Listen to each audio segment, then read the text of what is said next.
everybody.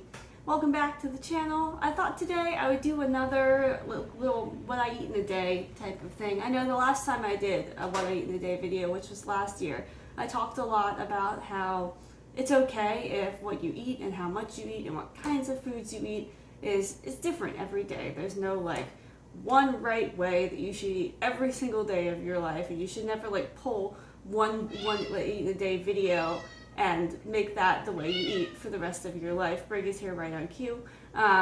So the goal was always to do like multiple what I eat in a day videos so that you can see for one representative person, which is me, the person you happen to be watching on this channel, how my own diet changes from day to day. So the last video, I remember I was feeling a little bit lethargic, my appetite wasn't great, so that had a lot of different foods than maybe I would be eating today when that's more of like a normal day. And I'm working at the winery today, so there's a lot, like I work in like the back warehouse portion sometimes, or I do deliveries. There's a lot of like dragging 30-pound boxes around, so I'm going to need a different type of food to get me through a day like that than I would need to get me through the day that I had in my last what I eat in a day.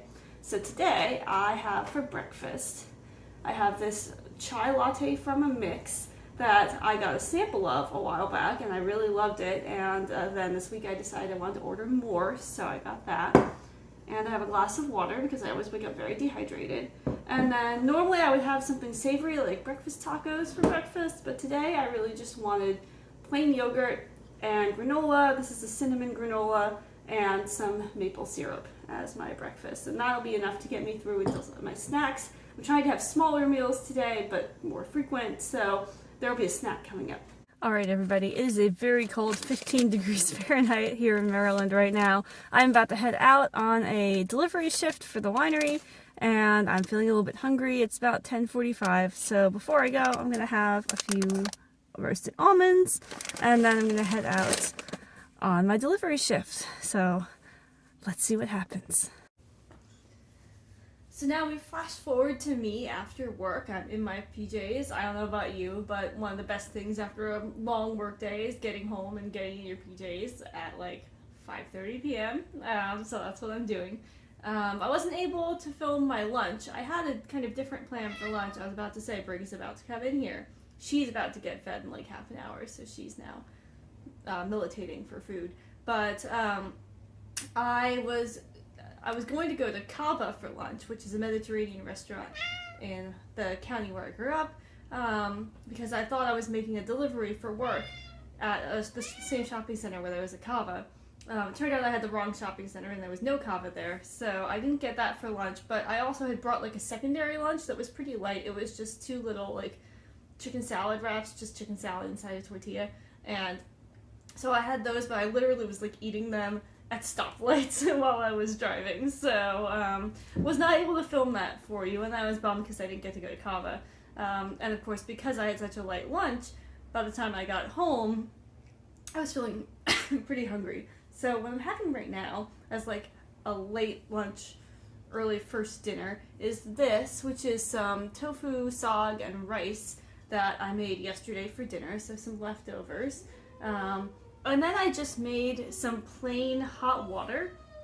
I had never done this like growing up, but Noah was the one who introduced me to it. The idea of just like instead of drinking plain water when it's cold out, just like make the water hot and just drink it plain. I don't think everybody would like that, but I like it. And so now I'm warming up with some hot water. I'm eating my sag. I also had a glass of milk because we had like a little bit of milk left in a container that was like gonna go bad if I didn't drink it. But I drank that while I was waiting for the sag to heat up. So I didn't film that either. So next time you see me, we will be making dinner. So now we have our dinner prep. And here are all the raw ingredients. We have some Brussels sprouts, some regular potatoes, a sweet potato that I started cutting before I remembered that I had to film this. We have our seasonings, which are this Italian seasoning, some black pepper, some salt, and then we have this Aldi steelhead trout. And these are going to go in the oven, and they're going to be our dinner for tonight. Nice and simple. So here I just cut up all my veggies, and I put them in a 9x13 pan and season them with the salt, pepper, and Italian seasoning. And then I also put some olive oil on it. There's a cat. There's another cat. And then I preheated the oven to 400 degrees Fahrenheit. And I'm going to put these in. And then the trout is also going to go in at the same temperature. But I'm going to put it in a little bit later because it needs less time. So that's what we're going to do now. So now the timer has gone off. These guys have been in here for about 20 minutes. And then for the last 10 minutes or so, I'm going to put in the trout, which I seasoned with salt, pepper, and I actually got out a little chipotle chili and put that on there too. So we'll see these guys in a few minutes. And here's the finished product. So I'm going to close out the video here. I kind of thought that I was going to want dessert at the end of the night, like sorbet or something. I have some peach sorbet in the freezer. But lately, after I eat, I've just been feeling kind of uncomfortable. So I'm going to forego the sorbet for tonight, and I'm just going to end the video here. So I hope you enjoyed. I hope that this gave you kind of an idea of how 2 days of eating for one person can look completely different, and also how I eat to get myself through like a really busy and intense work day. So I hope you enjoyed, and I'll talk to you next time.